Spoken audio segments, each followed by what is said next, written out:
You have, here is your big leaf macrophylla hydrangea starting to get green. Maybe that's concerning, but never mind. Then we have a little baby here. I don't know whether that just came off the bottom or someone planted it so close, doesn't matter. You can dig that up and move it somewhere else. You asked, how low do I need to go? You go as deep as you need to. Okay. Okay, but as shallow as it lets you.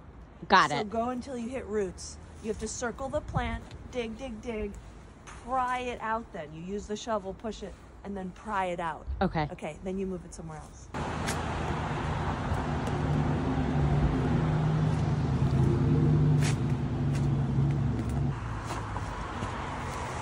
Okay, ready? So this is dividing. Okay.